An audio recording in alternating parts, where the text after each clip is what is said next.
Hello friends, मी Vishakha. Global online मराठीमध्ये आपल्या सर्वांचं स्वागत आहे. आजच्या सेशनमध्ये आपल्याला RDMNU म्हणजेच राष्ट्रसंत तुकडोजी महाराज नागपूर युनिव्हर्सिटी या युनिव्हर्सिटीच्या PhD एंट्रन्स टेस्टसाठी रिसर्च मेथॉलॉजीचं प्रिपरेशन करायचं आहे. जसं की आपल्याला सगळ्यांना माहिती आहे की एक्झाम फेब्रुवारीमध्ये आहे. फॉर्म फिलिंग सुद्धा स्टार्ट झालेलं आहे. तर त्या हिशोबाने आपण हे लेक्चर स्टार्ट केलेले आहेत आणि आपण आता आजचं हे 7वं लेक्चर आहे. ऑलरेडी 6 लेक्चर्स कंप्लीट झालेले आहेत. तर तुम्ही ते लेक्चर्स देखील बघू शकता आणि प्रिपरेशनला सुरुवात करू शकता. So let start with today session start करण्यापूर्वी एक इम्पॉर्टंट सूचना किंवा संधी आहे त्या स्टुडंटसाठी जे स्टुडंट्स यावर्षीची एक्झाम टार्गेट करतायत त्यांच्यासाठी स्पेशली रिसर्च मेथॉलॉजी म्हणजेच आपला जो पार्ट ए आहे ज्यामध्ये आपण जनरल ॲप्टिट्यूड रिसर्च मेथॉलॉजी हा पूर्ण पार्ट कंप्लीट करण्यासाठी एक फुल कोर्स आम्ही घेऊन आलो आहोत. ज्या फुल कोर्समध्ये आम्ही तुम्हाला देत आहोत गॅरंटीड सिलेक्शन मिळण्याचे चान्सेस, कारण या फुल कोर्समध्ये आम्ही तुम्हाला प्रोव्हाइड करणार आहोत संपूर्ण अभ्यासक्रमाला notes, mock test, video lectures, daily live lectures, 1500 plus MCQ PDF जे तुम्हाला प्रिपरेशन करण्यासाठी खूप हेल्पफुल ठरणार आहे. या फुल कोर्सची फीस फक्त 799 रुपये आहे आणि प्रोसिजर देखील जॉईन होण्यासाठी खूप इझी आहे. इकडे दिलेल्या व्हॉट्सअप नंबरला मेसेज करा आणि लगेचच जॉईन व्हा RTMNUच्या प्रिपरेशनसाठी. न्यू बॅच जी आहे ती 21 जानेपासून स्टार्ट होते. लवकरच आपलं रजिस्ट्रेशन करा आणि प्रिपरेशनला सुरुवात करा. ओके. तर पहिला प्रश्न आहे आपला, understanding or नोविंग the world through observation of real events is called. वास्तविक घटनांच्या निरीक्षणाद्वारे जगाला समजून घेणे किंवा जाणून घेणे याला म्हणतात. कशाला म्हणतात? ऑप्शन्स आहेत टॅनॅसिटी, रॅशनलिझम, एम्पिरिसिझम, इंट्युएशन. तर बुद्धिमत्ता, अनुभव की अंतर्ज्ञान. तर इथे आपल्याला विचारलेलं आहे की ज्याच्यामध्ये स्वतः आपण ऑब्झर्वेशन करणार आहेत, रिअल लाईफमधले जे इव्हेंट्स आहेत त्याला स्वतः आपण अनुभवणार आहेत, त्याला समजून घेणार आहे आपल्या स्वतःच्याच भाषेमध्ये, आपण स्वतः तिथे राहून. म्हणजे काय आहे, इथे आपल्याला एक एक्सपिरियन्स मिळणार आहे, इथे आपल्याला अनुभव मिळणार आहे. मग याचं करेक्ट आन्सर इथे काय असणार आहे? एम्पिरिसिझम म्हणजे अनुभववाद ज्याला म्हणतो आपण. स्वतः वास्तविक घटनांबद्दल निरीक्षण करून जगाला समजून घेणे आणि जाणून घेणे याला एम्पिरिसिझम म्हणतात, अनुभववाद असं म्हणतात. म्हणून आपलं करेक्ट आन्सर इथे सी आलेला आहे, एम्पिरिसिझम, अनुभववाद. Empiricism is a theory that all knowledge is built on experience derived from the various sense. आपल्याकडे जे वेगवेगळे सेन्स आहेत त्याच्यामधून आपण जे एक्सपिरियन्स घेतो त्याच्यातून आपण नॉलेज प्राप्त करत असतो, त्याला आपण एम्पिरिसिझम असं म्हणतो. Take a quiz and learn about the theory. Empiricism theory states that knowledge comes primary from. तर आपण एखादा प्रश्न विचारतो आणि त्याच्याबद्दल उत्तरं येतं, ते आपली थेअरी होते, त्याला आपण अनुभवजन्य नॉलेज असं म्हणू शकतो. म्हणजे empiricism theory states that knowledge comes from primarily from. तर जिथून जेव्हा आपण एखादा प्रश्न निर्माण करतो तेव्हा तिथूनच आपल्याला एखादी थेअरी प्राथमिक निघते किंवा तयार होत असते. In the philosophy of science, empiricism is a theory of knowledge which emphasizes those aspects of scientific knowledge that are closely related to the experience. तर याच्यामध्ये आपल्याला सांगितलेलं की एम्पिरिसिझम जे आहे ते एक्सपिरियन्समधून आलेलं आहे किंवा एक्सपिरियन्सशी जास्त क्लोज्ड आहे. सायंटिफिक नॉलेज आपल्याला मिळतं त्याच्यातून, म्हणजे वैज्ञानिक ज्ञान तर मिळतं आहे, पण ते कशातून मिळतं आहे? आपल्या एक्सपिरियन्समधून, आपल्या अनुभवातून ते आपल्याला प्राप्त होत आहे. Especially as formed through the deliberate experimental arrangements. Hence science is considered to be methodologically empirical in nature. तर जे काही आपल्याला माहिती मिळते आहे ते आपल्या प्रयोगातूनच मिळते आहे. प्रयोग अरेंज आपोआप होतात, पण त्यातून आपण अनुभव घेतो आणि मग ते आपल्याला एखादी थेअरी किंवा एखादा सायन्सचं नॉलेज त्यातून आपल्याला प्राप्त होतं.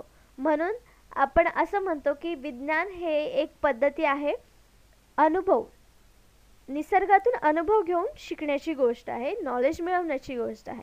तर एम्पिरिसिझम म्हणजे काय आपल्याला समजलं? एम्पिरिसिझम म्हणजे अनुभववाद आणि एम्पेरिकल रिसर्च जो असतो तो अनुभवजन्य रिसर्च असतो, म्हणजे तो स्वतः आपण तिथे तयार केलेला असतो किंवा आपण स्वतः त्याचा अनुभव घेऊन, एक्सपिरियन्स घेऊन तो तयार केलेला असतो. नेक्स्ट क्वेश्चन आहे सेकंड नंबरचा, व्हॉट डज अन एम्पिरिसिस्ट बिलीव्ह. तर एम्पिरिसिझम आपल्याला समजलं. आता प्रश्न विचारला आहे एम्पिरिसिस्ट कशावर विश्वास ठेवतात. अनुभववाद्यांचा काय विश्वास आहे किंवा त्यांचं म्हणणं काय आहे, त्यांचा एक विश्वास काय आहे. ऑप्शन्स आहेत we should not apply natural science methods to the science, social science research. सामाजिक विज्ञान संशोधनात आपण नैसर्गिक विज्ञान पद्धती लागू करू नये. It is the sociologist's aim to understand the meaning of social action. सामाजिक क्रियेचा अर्थ समजणे हे समाजशास्त्रांचे ध्येय आहे. Knowledge in the form of facts should be gain through the sensory experience. ज्ञान तथ्याच्या रूपात ज्ञानेंद्रियाच्या अनुभवाने प्राप्त केले जावे. D. Research conducted within the British Empire was biased and unreliable. British साम्राज्यात केलेले संशोधन पक्षपाती आणि अविश्वसनीय होते. तर इथे आपलं कुठलं ऑप्शन करेक्ट आहे, त्यातून एक एक ऑप्शन आपल्याला कट करायचं आहे. जे डी ऑप्शन आपल्याला इथे बायस्ड आणि अनरिलायबल असेल असं ऑप्शन आपल्याला नाही आहे रिसर्चमध्ये. मग किंबहुना ते रिसर्चचं कॅरेक्टरिस्टिक्स नाही आहे. मग आपलं इथं ऑप्शन जे आहे डी ते सर्वात प्रथम कट होत आहे, म्हणजे डी ऑप्शन आपलं उत्तर नसणार आहे.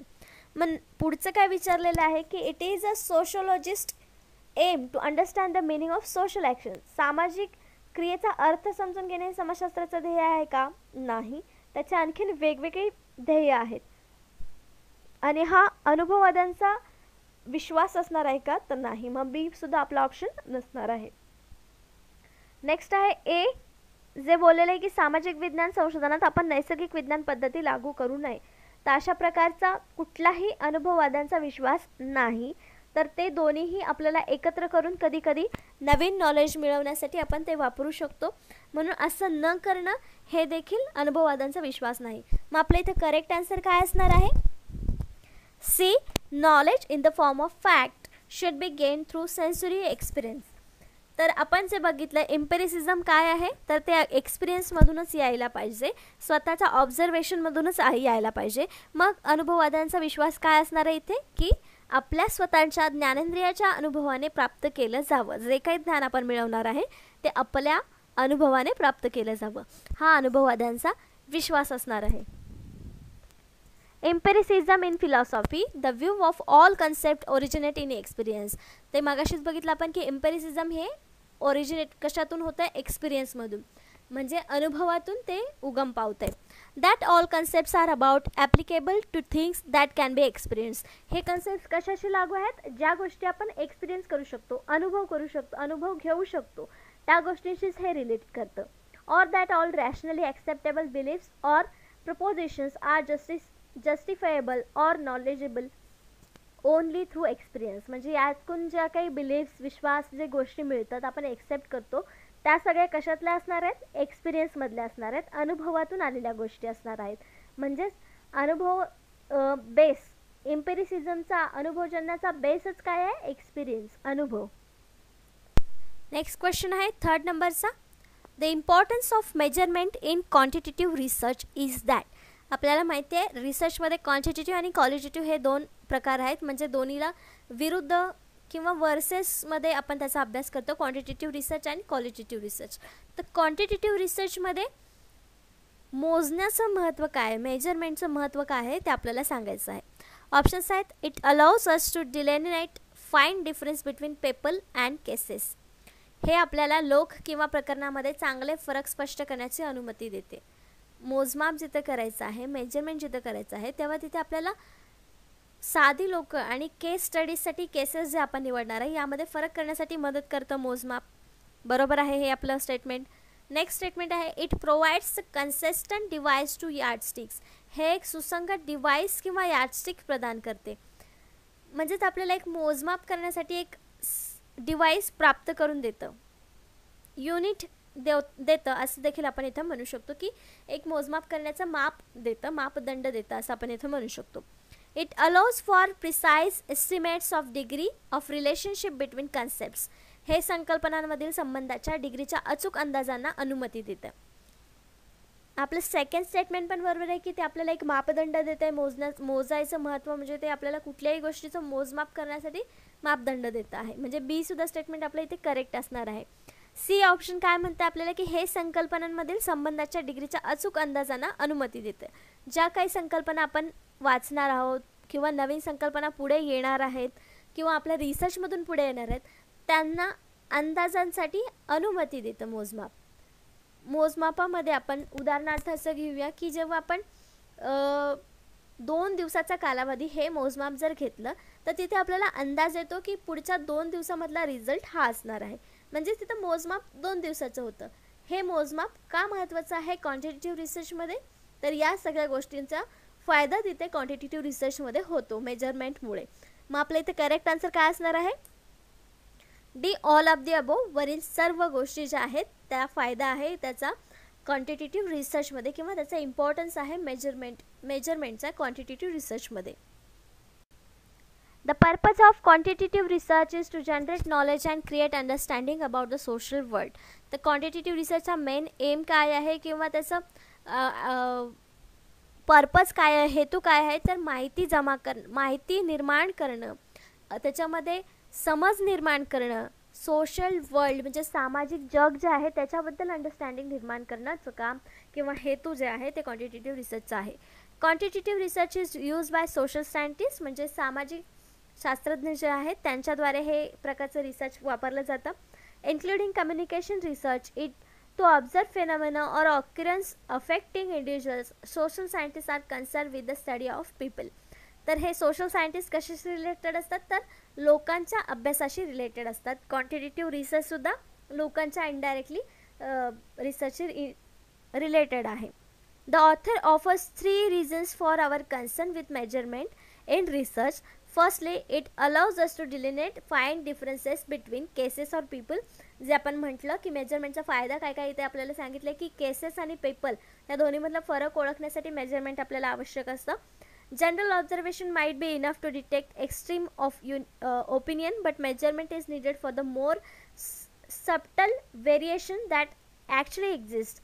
जे खरं व्हेरिएशन्स तिथे प्रेझेंट आहेत त्यांना ओळखण्यासाठी ही मेजरमेंट्स आपल्याला गरजेची असतात. Establishing a measure once allow us to use it again later on with the same people with other providing the consistent benchmark. Finally, by studying correlationship we have a bias for studying how closely concept relate to each other. So answer D is correct, all of the above.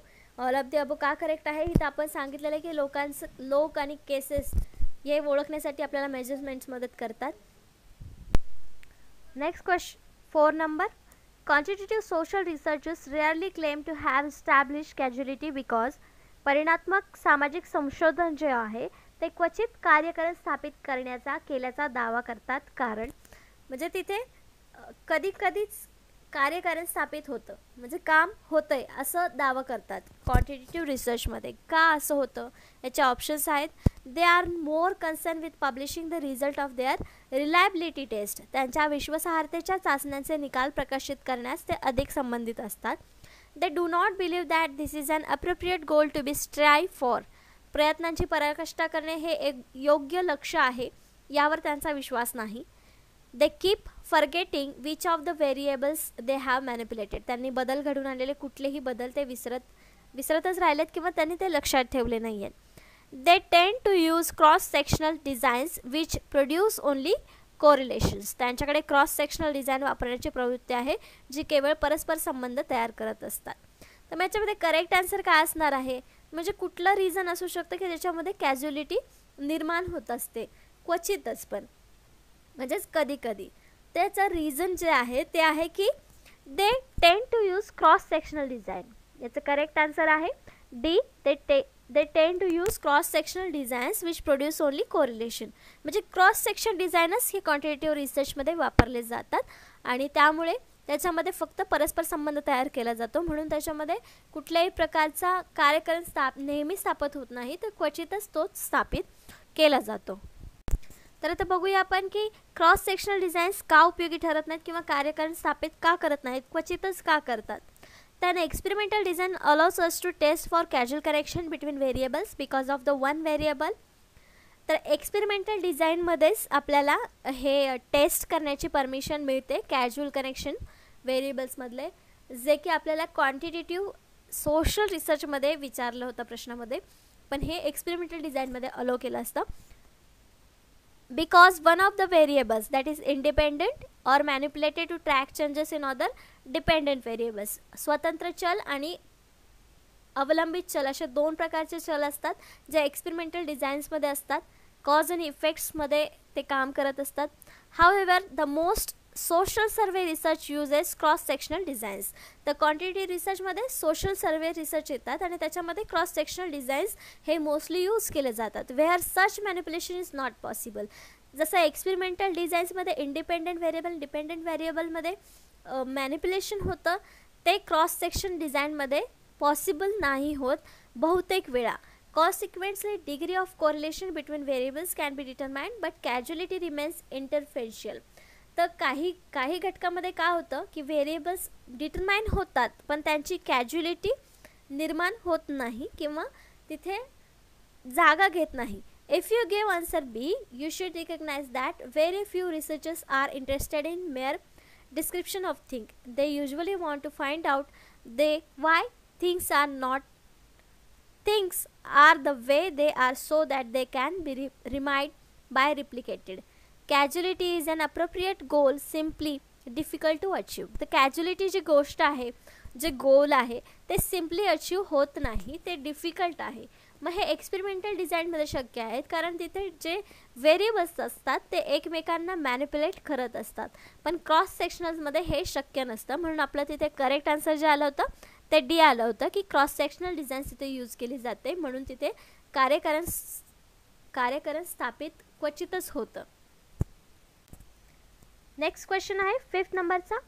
Quantitative research has been criticised because. प्रमाणित संशोधनावर टीका केली गेली आहे कारण जे आत्तापर्यंत आपण क्वांटिटेटिव्ह रिसर्चबद्दल बघतो आहोत त्याच्यावर टीका केली गेली आहे. तर का केली गेलेली आहे ते आपल्याला सांगायचं आहे. ऑप्शन्स आहेत. The measurement process suggest a spurious and artificial sense of accuracy. मापन प्रक्रिया अचूकतेची उत्तेजक आणि कृत्रिम अर्थ सूचित करते म्हणून. The Reliance on instruments and procedure makes it high in ecological validity. साधनांवर आणि प्रक्रियांवर अवलंबून राहून ते पर्यावरणीय वैधतेमध्ये उच्च आहे म्हणून. It underestimate the similarities between object in natural and social words. हे सामाजिक आणि नैसर्गिक आणि सामाजिक जगातील वस्तूंमध्ये समानता कमी लेखते म्हणून. डी ऑल ऑफ दी अबो. तर टीका केली गेली आहे याचं एकच रिझन असू शकतं, ऑल ऑफ दी अबो नसेल.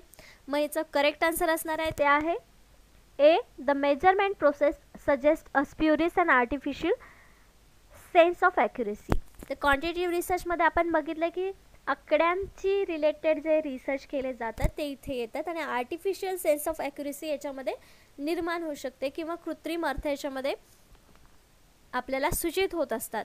अशा प्रकारची टीका याच्यावर केली गेलेली आहे. तर काय हे क्रिटिक्स आहेत किंवा त्याच्यावरती गंभीर आरोप आहेत ते बघूया. Some critics of quantitative research see it as pretending that photograph is good representation of life rather than being a frozen instant of it. As a consequence, quantitative research is accused of assuming that social life is static. Clearly not case.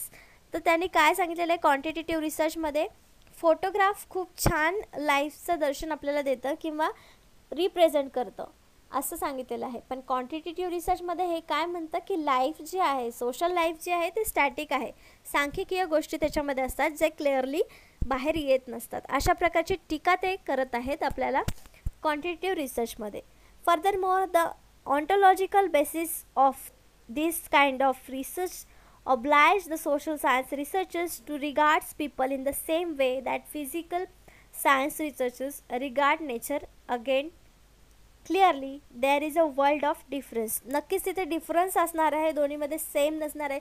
सांख्यिकीय माहिती तिथे आपण research करताना करतो, पण critics असे म्हणत आहेत म्हणजे त्याच्यावरती आरोप असे आहेत की हे फोटोग्राफ आपल्या लाईफचं चांगलं प्रदर्शन करते असं दाखवण्यापेक्षा आपली लाईफ ही एक सांख्यिकीय माहिती आहे किंवा सांख्यिकी गोष्टीशी निगडीत आहे असं हे सांगते क्वांटिटेटिव्ह रिसर्च. म्हणून हे एक गंभीर आरोप आहे क्वांटिटेटिव्ह रिसर्चवरचा. नेक्स्ट क्वेश्चन आहे 6 नंबरचा. What is repeatability. पुनरावृत्ती म्हणजे काय. तर आपल्या ऑप्शन्स आहेत. रिसर्चच्या भाषेमध्ये रिपीटेबिलिटी म्हणजे काय आहे आपल्याला सांगायचं आहे. ऑप्शन्स आहेत. Variability due to different operators using the gauge or different time periods or environments. Gauge किंवा वेगवेगळ्या कालावधी किंवा वातावरण वापरून वेगवेगळ्या ऑपरेटरमुळे होणारी variability. Variability due to error in process. प्रक्रियेतील त्रुटीमुळे अस्थिरता. Variability reflecting basic inherent precision of the gauge itself. स्वतः गेजची मूलभूत अंतर्निहित सुस्पष्टता दर्शवणारी variability. Variability reflecting the basic inherent precision of the process view answer. प्रक्रियेचे मूलभूत अंतर्निहित सुस्पष्टता दर्शवणारी व्हेरिएबिलिटी. उत्तर पहा. त्याचा करेक्ट आन्सर आहे सी, ज्याच्यामध्ये स्वतः गेजची मूलभूत अंतर्निहित सुस्पष्टता दर्शवणारी व्हेरिएबिलिटी म्हणजे रिपीटेबिलिटी होय. Repeatability is defined as reflecting the basic inherent precision of the gauge itself through which we are measuring the unit. तर रिपीटेबिलिटी म्हणजे काय आहे? ही एक क्वांटिटेटिव्ह रिसर्चमधली टर्म आहे, कारण आपण मेजरिंगसाठी ही वापरतो. एखादी गोष्ट जेव्हा सतत म्हणजे त्याची आपल्याला मापं घ्यायची आहेत आणि प्रत्येक वेळेला आपण त्याच गोष्टीचं माप घेतोय, पण त्याच्यामध्ये डिफरन्स येतो आहे, त्यालाच आपण रिपीटेबिलिटी असं म्हणतो रिसर्चमध्ये. मग तेच आपल्याला इथे त्यांनी सांगितलेलं आहे की मेजरिंग युनिट आहे हे, ज्याच्यामध्ये एकाच गेजमधून आपण मशीनमधून किंवा एकाच गेजमधून एकाच वस्तूमधून प्रत्येक वेळेला तीच वस्तू चेक करतोय, पण त्याचा रिझल्ट आपल्याला वेगवेगळा येतोय, त्याला रिपीटेबिलिटी असं आपण म्हणतो. नेक्स्ट क्वेश्चन आहे 7th नंबरचा. In contrast to deductive reasoning, inductive reasoning dash dash. निष्ठ तर्क विवेकपूर्ण तर्क यांच्या विरोधाभास. म्हणजे डिडक्टिव्ह रिझनिंगच्या कॉन्ट्रास्टमध्ये त्याच्या इंडक्टिव्ह रिझनिंग काय आहे किंवा कसं आहे. ऑप्शन्स आहेत involves conclusion that are more or less probable. अधिक किंवा कमी संभाव्य अशा निष्कर्षांचा समावेश आहे. Is less descriptive of human thoughts process. मानवी विचार प्रक्रियेचे वर्णन कमी करते. Moves from general principle to particular conclusion. सामान्य तत्वामधून विशिष्ट निष्कर्षाकडे वळते. Should be avoided in science whenever possible. जेव्हा शक्य होईल तेव्हा विज्ञानात टाळलं पाहिजे. तर डिडक्टिव्ह रिझनिंगच्या तुलनेत इंडक्टिव्ह रिझनिंगचं काय महत्त्व आहे आपल्याला ऑप्शन्सपैकी सांगायचं आहे.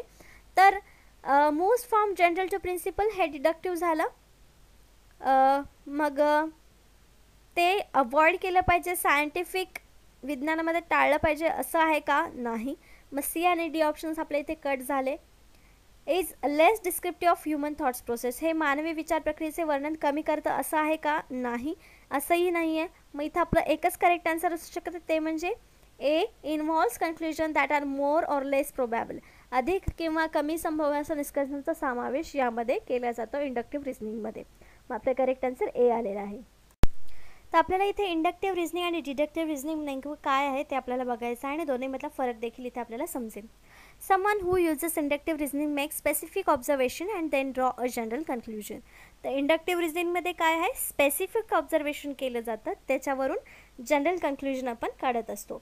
तर डिडक्टिव्हमध्ये काय असतं? स्पेसिफिक कन्क्लुजनवरून जनरल थेअरी निघत असते. तर इथे उदाहरण आपण असं घेऊ शकतो की every quiz has been easy therefore the test will be easy. Example त्यांनी दिलेलं आहे इंडक्टिव्हचं की क्वीज इझी असणार आहे, प्रत्येक क्वीज इझी असणार आहे, म्हणजेच तिथे अख्खी टेस्ट जी आपली आहे ती इझी असणार आहे. म्हणजे हे इंडक्टिव्ह रिझनिंग झालं. जनरल कन्क्लुजन जेव्हा काढतोय आपण तेव्हा स्पेसिफिक ऑब्झर्वेशनचा विचार करतो आहे. नंतर डिडक्टिव्हमध्ये काय एक्झाम्पल दिलेलं आहे? All student in this class play guitar, Sam is the student of this class. मग त्यांनी जनरल एक्झाम्पल दिलं आहे डिडक्टिव्हमध्ये की एक क्लासमध्ये सगळे स्टुडंट्स गिटार वाजवत आहेत, म्हणजे सॅमसुद्धा त्याच क्लासमधला मुलगा आहे, म्हणजे सॅमसुद्धा गिटार वाजवत असणार. हे डिडक्टिव्हचं रिझनिंग झालं. जनरल स्टेटमेंट आपण काढतो, स्पेसिफिक कन्क्लुजन तिथे आपण काढतो आहोत. इंडक्टिव्हमध्ये अजून काय सांगितलेलं आहे? When you are using inductive reasoning correct observation won't necessary lead you to correct general conclusion. जर इंडक्टिव्ह रिझनिंगमध्ये आपण स्पेसिफिक ऑब्झर्वेशनवरून जनरल कन्क्लुजन काढत असतो, पण इंडक्टिव्हमध्ये ते खरं असेलच असं नाही. तर या उलट डिडक्टिव्हमध्ये जे आपण रिझनिंग किंवा थेअरी कन्क्लुजन जे काढतो ती दोन्ही स्टेटमेंट जी असतात ती करेक्ट असतात. उदाहरण दिलेलं आहे इंडक्टिव्हमध्ये the teacher use PPT in the last few classes therefore the teacher will use PPT tomorrow. हे आपलं रिझन तिथं इंडक्टिव्हमध्ये असं दाखवू शकतो की आपण प्रत्येक क्लासमध्ये टीचरने PPT यूज केले असं दिलेलं नाही आपल्याला. Last few classes teacher use केलेली आहे PPT, तर टीचर PPT उद्या यूज करेल असं आपण सांगू शकत नाही इंडक्टिव्ह रिझनिंगमध्ये. तेच डिडक्टिव्ह रिझनिंगमध्ये at the conference all people present are 30 or older, Maria is in the room, म्हणजे मारिया तिथे 30चे असणार आहे हे आपल्याला तिथे समजून येतं. म्हणजे ही जनरल थेअरी आहे, याला आपण डिडक्टिव्ह रिझनिंग असं म्हणू शकतो. तर हा फरक आहे इंडक्टिव्ह रिझनिंग आणि डिडक्टिव्ह रिझनिंगमध्ये. एक्झाम्पल्सवरून आपल्याला डिडक्टिव्ह रिझनिंग, इंडक्टिव्ह रिझनिंग हे दोन्ही क्लिअरली समजतं. Inductive reasoning specific to general and deductive reasoning, specific conclusion follows a general theory. Next question आहे 8th नंबरचा, which of the following sequence best describe the deductive logic of inquiry. तर deductive आपण बघितलेले आहे, reasoning काय आहे, deductive logic enquiry इथे काय विचारलेलं आहे, म्हणजे आपलं काय असणार आहे इथे, जनरल टू स्पेसिफिक. पुढीलपैकी कोणता अनुक्रम चौकशीच्या विलोमनीय लॉजिकचे उत्तम वर्णन करतो आहे. जनरलपासून आपल्याला स्पेसिफिकपर्यंत जायचं आहे. म्हणजे ऑप्शन्स बघा आपले काय आहेत, थेअरी, डेटा, हायपोथेसिस. डेटा पहिले यायला पाहिजे की थेअरी पहिले यायला पाहिजे की हायपोथेसिस पहिले यायला पाहिजे, इथे आपल्याला सांगायचं आहे. तर data, theory, hypothesis. Data, empirical pattern, theory, theory, hypothesis, data, empirical pattern, hypothesis and theory. तर इथे करेक्ट आन्सर जे आहे ते आहे डी, थेअरी, हायपोथेसिस, डेटा. तर सगळ्यात मोठी काय असणार आहे, सिद्धांत असणार आहे, त्याच्यानंतर हायपोथेसिस म्हणजे त्याची गृहीतक असणार आहेत, आणि मग सगळ्यात शेवटी डेटा असणार आहे. कारण डिडक्टिव्ह लॉजिक विचारलेलं आहे. हे जर आपल्याला इंडक्टिव्ह लॉजिक विचारलं असतं तर मग डेटा, हायपोथेसिस आणि मग थेअरी आले असते. पण डिडक्टिव्ह लॉजिकमध्ये पहिले सगळ्यात मोठा सिद्धांत, त्याच्यानंतर हायपोथेसिस, मग त्याचा डेटा येणार आहे. म्हणून इथं आपलं करेक्ट आन्सर डी आलेला आहे. जसं इथे डिडक्टिव्ह रिझनिंगचे एक्झाम्पल्स दिलेले आहेत त्यांनी, ऑल बर्ड्स हॅव फीदर्स, म्हणजे सगळ्या पक्ष्यांना इथे पंख असतात, हे एक डिडक्टिव्ह लॉजिक आहे. It's dangerous to drive on icy streets, म्हणजे बर्फाच्या रस्त्यांवरती गाडी चालवणं किंवा ड्राईव्ह करणं हे डेंजरस आहे, हे एक डिडक्टिव्ह रिझनिंग आहे. ऑल कॅट्स हॅव बीन कीन सेन्स ऑफ स्मेल, सगळ्यांना त्यांचा म्हणजे वासावरून गोष्टी ओळखण्याची एक क्षमता आहे सगळ्या कॅट्समध्ये. Cacti are plants and all plants perform photosynthesis, म्हणजे इथे आपल्याला जनरल गोष्ट सांगितलेली आहे की स्पेसिफिकपासून जनरल गोष्ट निघालेली आहे की कॅक्टी नावाचा प्लांट आहे आणि प्रत्येक प्लांट हे फोटोसिंथेसिस करतं, म्हणजे कॅक्टीसुद्धा फोटोसिंथेसिसची प्रोसेस करतं. हे जनरल फॅक्ट आपल्याला इथे डिडक्टिव्हमध्ये निघतं आहे आणि ते करेक्ट आहे, म्हणून हे एक डिडक्टिव्ह लॉजिकचं एक्झाम्पल आहे. Red meat has iron in it and beef is red meat. तर इथे पण त्यांनी आपल्याला एक जनरल स्पेसिफिक स्टेटमेंट आपल्याला मिळतं आहे, ते आहे red meat has an iron, म्हणजे रेड मीटमध्ये आयर्न असतं, आणि बीफ हे एक रेड मीट आहे, म्हणजे त्याच्यामध्ये आयर्न असणार आहे. हे आपल्याला फॅक्ट इथं आपल्याला मिळतं आहे, म्हणून ते एक डिडक्टिव्ह रिझनिंगचं एक्झाम्पल आपल्याला इथे दिलेलं आहे. हे काही एक्झाम्पलवरून आपल्याला डिडक्टिव्ह रिझनिंग काय आहे, डिडक्टिव्ह लॉजिक आपल्याला काय आहे हे समजलं असेल. नेक्स्ट क्वेश्चन आहे 9 नंबरचा, a deductive argument is valid if, एक वजाबाकी युक्तिवाद वैध असेल जर. ऑप्शन्स आहेत, premises are false and conclusion is true, जर जागा खोटी आहे आणि निष्कर्ष खरे आहेत. Premises are false and conclusions are also false, जागा खोटी आहे आणि निष्कर्ष देखील चुकीचे आहेत. Premises are true and conclusion is false, जागा सत्य आहे आणि निष्कर्ष खोटे आहेत. Premises are true and conclusion is true, जागा खरी आहेत आणि निष्कर्षही खरे आहेत. तर डिडक्टिव्ह आर्ग्युमेंटमध्ये आपण बघितलेलं की दोन्ही स्टेटमेंट हे जनरल स्टेटमेंट असतात आणि त्यावरून जे फॅक्ट निघतं ते देखील खरं असतं. म्हणजे इथं आपल्याला जे प्रिमायसेस दिलेले आहेत ते सुद्धा खरे पाहिजेत आणि आपल्याला निघणारं कन्क्लुजन जे आहे ते देखील फॅक्ट म्हणजे खरं असलं पाहिजे. मग आपलं करेक्ट आन्सर इथे काय असणार आहे, D.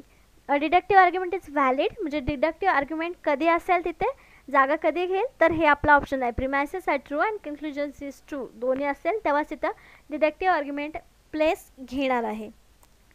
A deductive argument is sound if and only if it is both valid, जसं की आपण डिडक्टिव्ह आर्ग्युमेंटमध्ये बघितलं की दोन्ही ज्या स्टेटमेंट्स आहेत त्याच्यावरून आपण तिसरं फॅक्ट काढू शकतो, म्हणजे दोन्ही गोष्टी तिथं व्हॅलिड पाहिजेत. And all of its premises are actually truth, खरे असले पाहिजेत. Otherwise a deductive argument is unsound, मग तिथे डिडक्टिव्ह आर्ग्युमेंट होणार नाही जर तिथले एखादंही वाक्य जर चुकीचं असेल तर. According to the definition of deductive argument, the author of the deductive argument always intend that the premises provide sought justification for the conclusion whereby if premises are true. म्हणजे डिडक्टिव्ह रिझनिंगमध्ये, डिडक्टिव्ह आर्ग्युमेंटमध्ये, प्रिमायसेसमध्ये म्हणजे statement जे असतात पहिले statement त्याच्यामध्ये आपल्याला clue असतो, last conclusion असेल त्याच्यावरती, म्हणजे कन्क्लुजन आहे ते सुद्धा खरं निघालं तरच ते एक डिडक्टिव्ह आर्ग्युमेंट असतं. नेक्स्ट क्वेश्चन आहे 10th नंबरचा, inductive reasoning is based on or presuppose, आगमनात्मक तर्क. डिडक्टिव्हच्या अपोजिट इंडक्टिव्ह रिझनिंग जे आहे ते कोणत्या पूर्वस्थितीवर आधारित आहे. ऑप्शन्स आहेत, युनिफॉर्मिटी ऑफ नेचर, निसर्गाचा एकसारखेपणा. युनिटी ऑफ नेचर, निसर्गाची एकता. गॉड क्रिएटेड द वर्ल्ड, देवाने जगाची निर्मिती केली आहे. लॉज ऑफ नेचर, निसर्गाचे नियम. तर कुठल्या आधारावर आहे इंडक्टिव्ह रिझनिंग, तर युनिफॉर्मिटी ऑफ नेचर, निसर्गाचा एकसारखेपणा या तत्वावर इंडक्टिव्ह रिझनिंग बेस्ट आहे, पूर्वस्थित आहे असं आपण म्हणू शकतो. म्हणजे याचं करेक्ट आन्सर आपलं ए आलेलं आहे. कसं तर बघूया. 2 टाइप्स ऑफ इंडक्टिव्ह आर्ग्युमेंट्स. इंडक्टिव्ह आर्ग्युमेंट्सचे 2 प्रकार आहेत. एक आहे statistical inductive argument and inductive argument which does not presuppose the uniformity of nature. ह्याच्यामध्ये नेचरचा विचार केला जात नाही किंवा निसर्गाचा एकसारखेपणाचा विचार केला जात नाही. For example 90% of college freshman can read beyond the 6th grade level. David is a college freshman, therefore David can read beyond the 6th grade level. हे इंडक्टिव्ह रिझनिंगचा आर्ग्युमेंट आहे, पण त्याच्यामध्ये स्टॅटिस्टिकल इंडक्टिव्ह आर्ग्युमेंट्स आलेले आहेत, पण हे uniformity of नेचरमध्ये नाही आहे. मग दुसरा टाईप कोणता आहे? Human inductive argument. And inductive argument which presuppose the uniformity of nature. तर याच्यामध्ये निसर्गाचा एकसारखेपणा आपण दाखवू शकतो. each of the 100 college freshmen surveyed known how to spell logic. If we ask another college freshman, he or she will also know how to spell logic. म्हणजे त्याच्यामध्ये काय दिलेलं आहे की युनिफॉर्मिटी ऑफ नेचरमध्ये काय दिलेलं की भरपूर सारे एकाच वेळी भरपूर सारे कॉलेजेसमध्ये एक वर्ड सेम लिहिला जातो, तसाच दुसऱ्या जगातल्या कुठल्याही विद्यार्थ्याला तो वर्ड स्पेल करायला सांगितला तर सेमच येणार आहे. तिथं एकसारखेपणा आपल्याला दिसून येणार आहे शिकवण्यामध्ये किंवा आता स्पेल करण्यामध्ये एकसारखेपणा दिसून येणार आहे. म्हणून इथं आपलं करेक्ट आन्सर काय होतं? Uniformity of. तर अशा प्रकारे आजचे आपले 10 प्रश्न 10 कन्सेप्ट ज्या आहेत त्या इथे क्लिअर केलेल्या आहेत. आपण नेक्स्ट लेक्चरमध्ये याच टॉपिकवरती पुढचे अजून 10 प्रश्न घेणार आहोत, जेणेकरून आपल्या राहिलेला कन्सेप्ट देखील याच्यातून क्लिअर व्हावा युनिट 1 मधल्या. आजच्या लेक्चरसाठी धन्यवाद.